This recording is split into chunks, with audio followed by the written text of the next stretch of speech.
journals.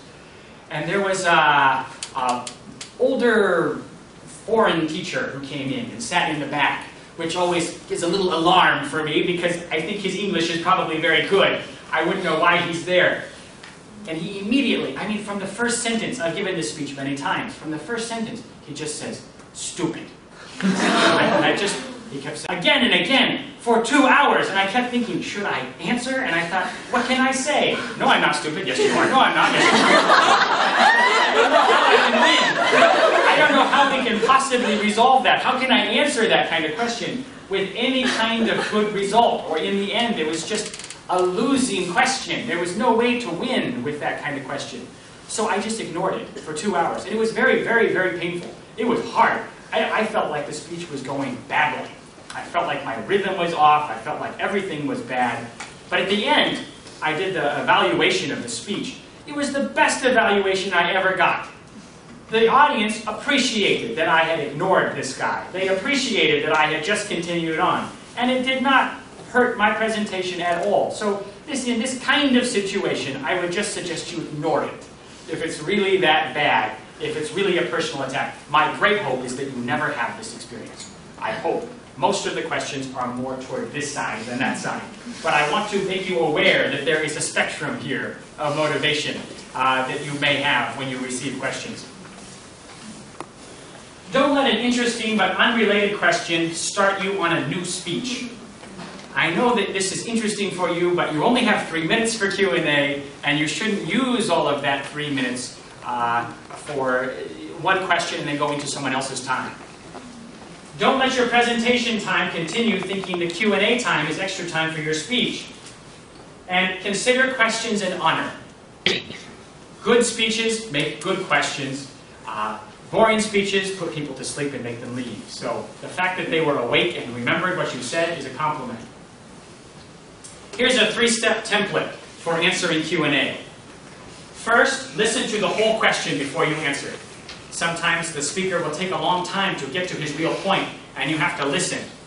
Second, thank the person for asking the question, even if you're not thankful. Lie. See? And then follow the template below. Repeat the question so everyone can hear, respond to the question, and then review. Does that answer your question? Go back to the questioner. If the question is angry or personal, do not review. Just don't look at it again. Answer and look away. Any other questions over here? And you keep going back, you're just going to go into a negative situation.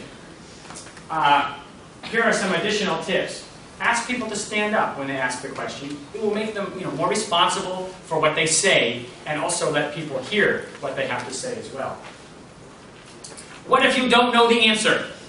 Of course, you can admit that you don't know the answer, but you can't do that every time. You can't just say, I don't know, I don't know, I don't know. So what are some other things you can do if you don't know the answer? Well, I always tell my students to suggest their professor. Your professor is sitting there. He gave you this topic. Let him help you. Say, my professor has studied this a lot. Professor?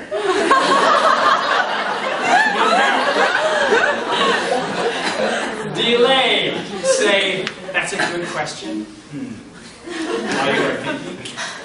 Ask a question. Could you clarify what you mean? Sometimes when he asks the question again, it's much easier. Sometimes when he repeats the question, it's a lot better than the first one. Admit you don't know it, but we'll research it for them. Of course, that's always a good option. You could repeat the question in a slightly different way. Maybe the way you repeat the question is easier for you to answer. So actually, you changed the questions, what you did, just a little bit. And that's okay. You see this all the time in conferences. When they repeat, they will change it. Or sometimes they just answer a different question. That happens too. I've seen that frequently, where the questioner will say, can you talk about dogs? And the speaker, yes, dogs are wonderful animals that hate cats. Cats! And they start talking about and most of the time, I will look around at the audience and no one notices. They're nodding their head. It seems to work. If you still don't have a good answer after all of this, then you can say, let's talk after my talk. I mean, that's always appropriate too. What if you can think of nothing to say? Don't just stand there and slowly die painfully. Smile. Start to tell a story. I've seen that done before. It has to be related in some way. While you're telling a short story, sometimes you can think about the answer. You can also change the topic of the question to something that you know about. Here's a key one. What if you don't understand the question because of the speaker's poor English? Especially at international conferences, this can be a problem. And I'll give you the example of one of my PhD students recently at a conference. There was, at the end of the speech, there was a guy, someone from Japan, a Japanese gentleman, who raised his hand and asked a question. And basically, the question sounded like this. Just like that. And my student said, sorry, what? He says, and my student said, again, and this was like ping pong for a while. And I've been sitting there thinking, oh, please, someone stop it. The chair tries to be helpful and says, the chair says, I think he means, and the Japanese guy, and then someone else in the audience said, maybe he means, and it was like English guessing game. 5 minutes. It was so painful. And the poor Japanese guy, his face got red, and he just ran out. And I told my student later, I said, listen, next time that happens, just answer any question and keep going. Because, the questioner will be so thankful. He will find you later and write down his question and you can talk about it together. This is not the place for the English guessing game. You just come up with anything to end and finish. Right now I'm teaching a class in the science part in Hsinchu, and I have a student from India, an engineer. He's a very nice guy. And his boss has sent him because he hopes that after taking my class, he will be able to understand what this engineer is saying. But I don't think I have helped at all, because every class, he's a great guy, I like him, he'll raise his hand, question, and I always think, no. And I'll say, yes, and he'll say, and I just always say, good point, thank you. Because I do not know what he's saying. I have no idea if it's even English. And I'm concerned about just ruining the speech and the class. So in this kind of situation with English, just move on. Don't let that destroy this poor questioner and your speech by becoming something that it shouldn't be. If it's important, he will find you later.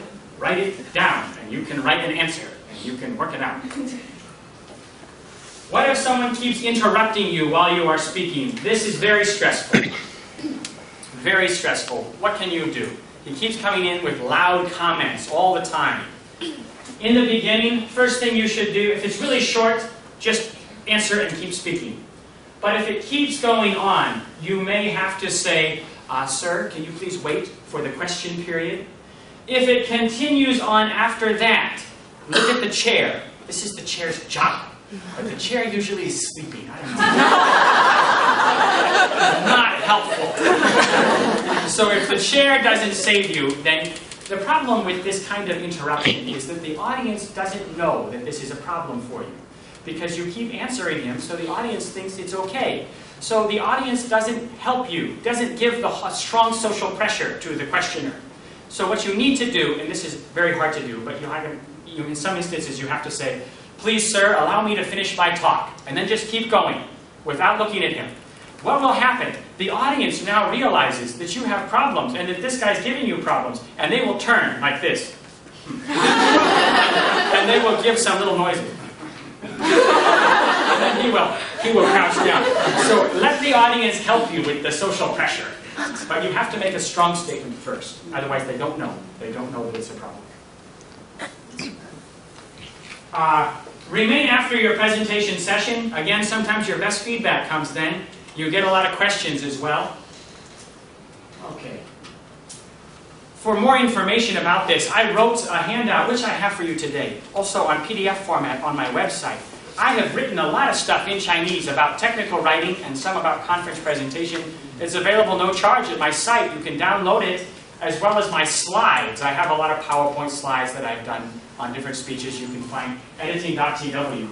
As the name suggests, we modified over 20